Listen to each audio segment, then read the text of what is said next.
Thank the Assistant Minister. And the question is that the amendment be agreed to. I'll give the call to member for Wills. Thank you, Deputy Speaker. On 1st May 2024, the Albanese Labor government made a public commitment to introduce a suite of measures to tackle online harms, particularly addressing the harms done to women and girls.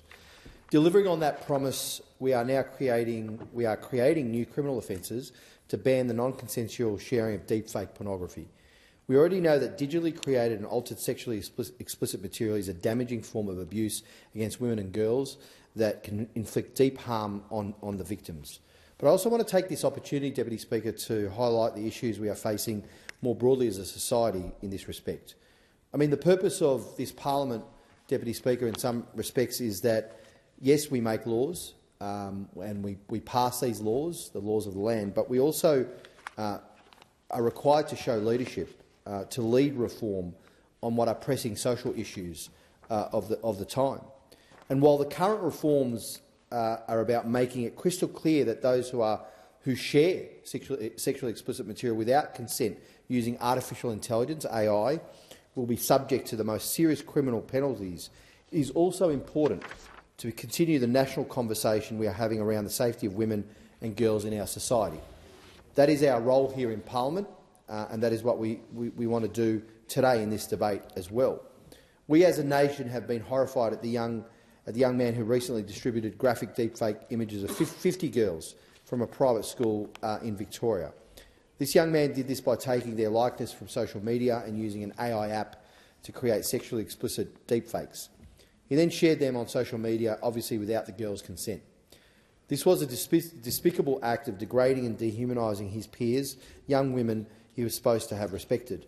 And it's attitudes like these which, if not rooted out early, at the earliest opportunity, will go on to perpetuate the stereotypes about women that really have no place or should have no place in our society, that drive that gender-based violence that we abhor in the adults' lives of these young men.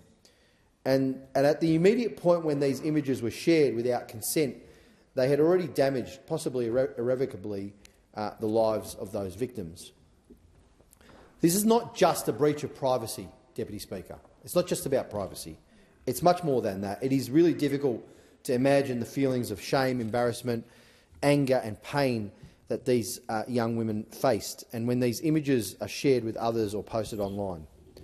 So we want to be extremely clear, Deputy Speaker, in this government that there is no place for such behaviours, and that's why these reforms, these suite of reforms and these laws are so important. The bill amends the criminal code to modernise and strengthen offences targeting the non-consensual sharing of sexually explicit material online, especially material produced with the assistance of AI.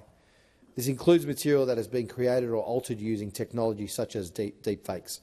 Aggravated offences will build on this new underlying offence where the person was responsible for the creation or alteration of the sexual material transmitted. The gap in the criminal code currently is that it actually currently criminalises the sharing of private sexual material online. However, the definition of private sexual material may not cover artificially generated material. What this bill does is eliminate any doubt that artificially generated material is absolutely, without a shadow of a doubt, covered by these changes. Section 473.1, which contains this definition, will be replaced or repealed. The new offence applies where a person transmits material using a carriage service. The material depicts a person who is or appears to be 18 years of age or older. And now, Deputy Speaker, the opposition, or those opposite, think that there is no need for these laws. The Leader of Opposition Business thinks that we are repealing existing offences and replacing them with offences that appear to do the same thing. That's a quote. Now, with great respect, Deputy Speaker, what we are doing is moving to a consent model where an essential part of the determination is whether these images were created and shared without consent. We are doing this by introducing new offences in the new section 474, where the key question relates equally to both types of sexual material, both artificial and real. Did the opposition not learn their lesson when it came to social media, Deputy Speaker? Famously, governments around the world, including the former coalition government, took a laissez-faire approach to not regulating giant social media companies. Only now we are paying the price. We're seeing that play out decades on. 9 years in government, and suddenly now they've realised that they didn't do enough to regulate emerging social media companies. This is the realisation of the opposition all of a sudden. I would ask the opposition, why won't you come out and tell us why exactly you didn't do this when you had the chance? We unequivocally disagree that these amendments to the criminal code are not needed. We are and we must mitigate the unintended harms of AI. And we will do this. We must do this early. We're not going to wait for another 10 years. And we're going to do it in a pragmatic way that recognises the productivity benefits of these tools, but approach much more cautiously than the coalition ever did with social media companies when they had the chance. There is a need for regulation. There is a need for a legislative framework to deal with the rapidly expanding and the rapidly expanding technologies that we're seeing, like AI. We are behind the 8 ball, Deputy Speaker.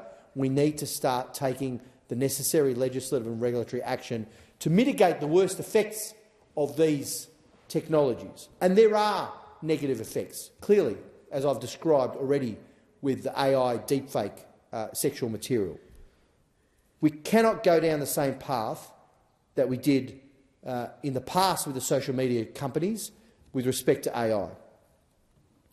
In many respects, people are arguing that it's already too late for our kids, addicted to doom scrolling and time and hours and hours and hours on screens, exposed to content that disrupts their mental health and self-esteem, either through social media or just being online for hours and hours as well.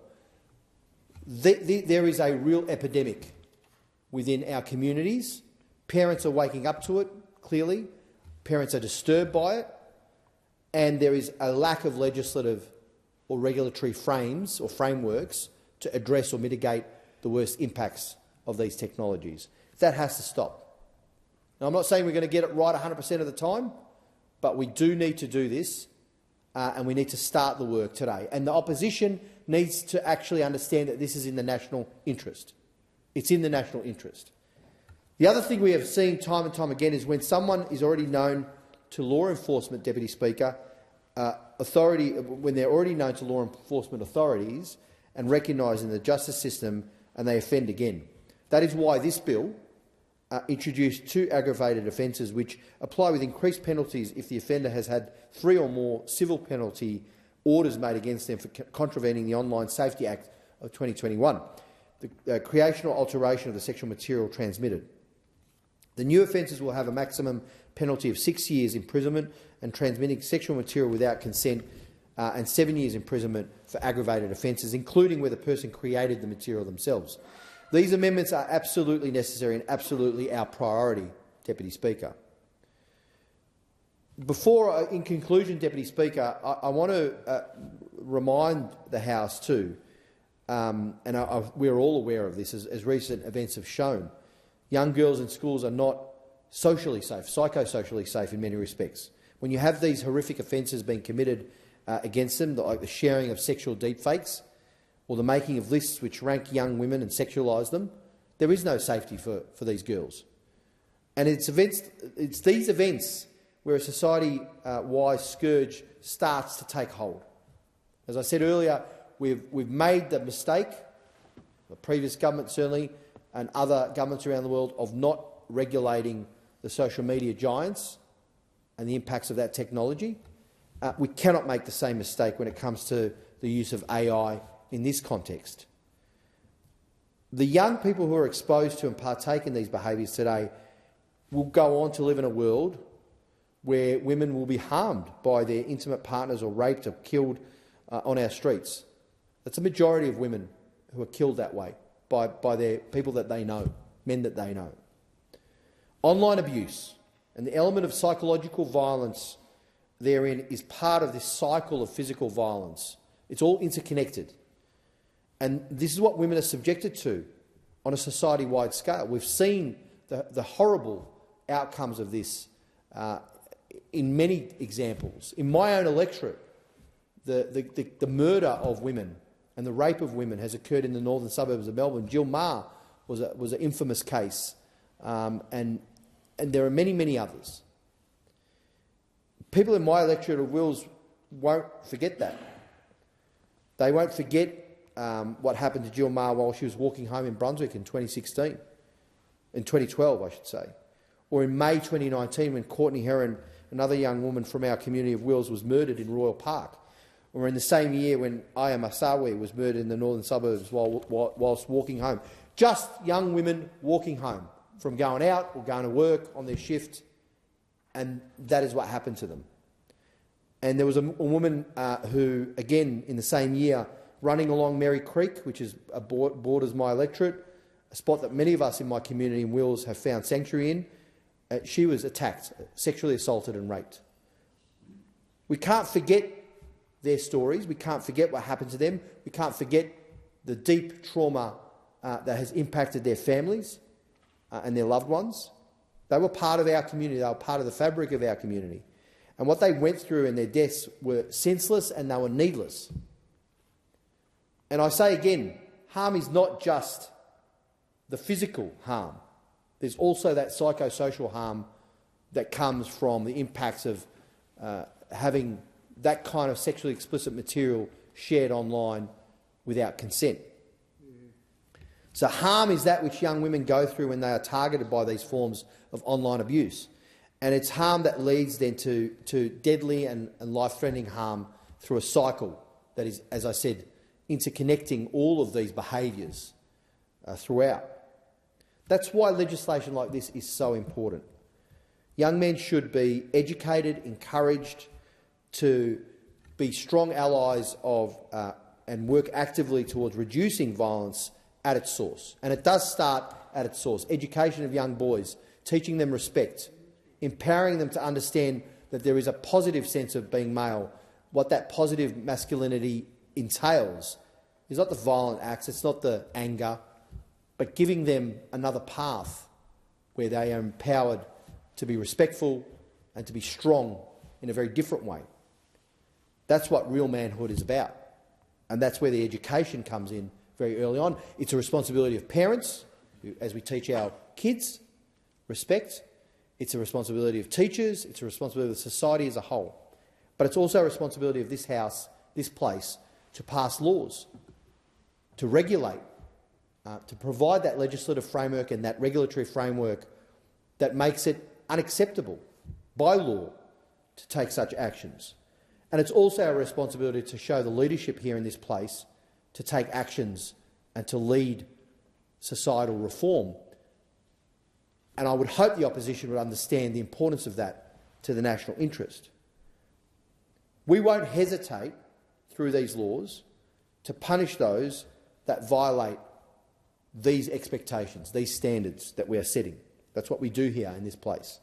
The safety of these women, across Australia, start in our schools, it starts in our sports clubs, it starts in the conversations we have at the dinner table about respectful relationships, and in the worst case scenarios, when it has to be addressed, it's addressed by these laws that we pass here. The criminal code, which has to be robust and appropriately criminalise actions, and all of this in combination has to be able to break the chain of disrespect towards women that leads to the worst elements of violence down the track.